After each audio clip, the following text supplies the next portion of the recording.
there are some European companies and activities, but very little compared to what other parts of the world have. Sorry, let me bring that into the silence mode. Yeah, okay. So if we are weak in these new areas, or the areas of the new era, and we have problems with the traditional ones, the operators and the equipment, what is the alternative? And finally, with respect to how we are in these technologies, let me refer to our education system and the specialists. We are not producing all the experts that we need, and more experts that we will need in the near future. We are short, but that's not the only problem. We are not only short, but we are not succeeding in retaining, in keeping with us some of the most brilliant talents that we are educating, because they find a more challenging and interesting world moving into other regions of the world, where they have more facilities to develop new companies and to run in an entrepreneurial way new businesses. We have not been able to develop that climate here. The relations of our universities with our company is not that well fine-tuned as in other parts of the world. And again, we are not only not producing, if I could say, I could use that word, all the technical people that we need, but we are losing some of the good talents.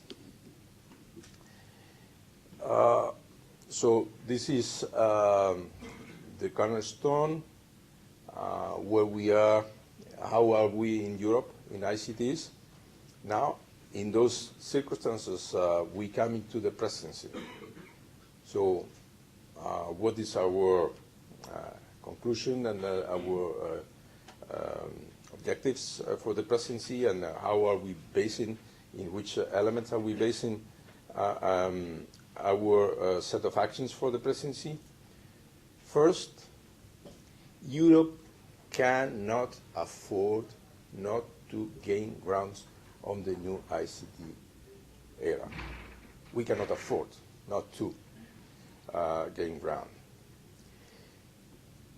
The crisis and its way out has to be seen as an opportunity to define and implement the new position for the EU in this world.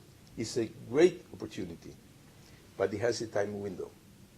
Either we make use of the opportunity in the time window, or we will lose it. Other regions of the world are acting very proactively in this sector. Look at the United States, India, China, not small regions, not small countries. And they are assigning priority, top priority, to activities in this sector. Recently, we have been able to listen and read a document prepared by President Barroso, where he points to the digital agenda, European digital agenda, as one of the top priorities. That's a good sign. When I talk to my colleagues from other countries, when I talk to the industry, I start perceiving also recommendations or judgments of the same type. That's a good sign. Well, with all those elements, how are we setting our priorities in the Spanish presidency? First of all, we thought that we should call the protagonists of the sector, the industry. So we invited last summer the whole industry, not only the operators, not only manufacturers, not only the software providers, the engineering companies, all of them. And they accepted. They accepted the challenge. They agreed to work together and produce a document. A document where they will all together present their common views of how is Europe now and what should be the priorities in the view of the industry to move ahead. This is this report. As Pilar was mentioning before, that was presented in Madrid a week ago, and I recommend all of you to read it. And I will refer also briefly to that later.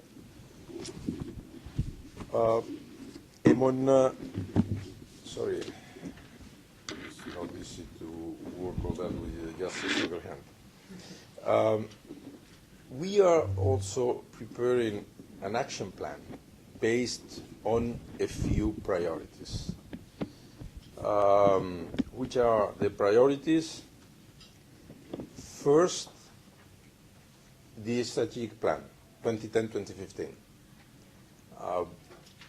I said at the beginning that the existing plan lasted from 2005 to 2010.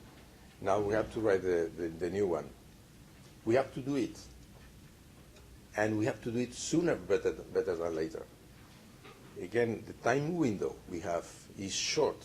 Either we start acting quickly or we will lose the opportunity for many of the possibilities that the crisis is offering to us.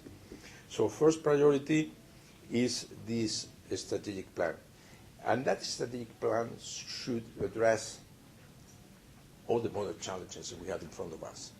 Should refer to the Internet of the future, the Internet of Things, cloud computing, should refer to smart grids. All that should be part of the plan. Education.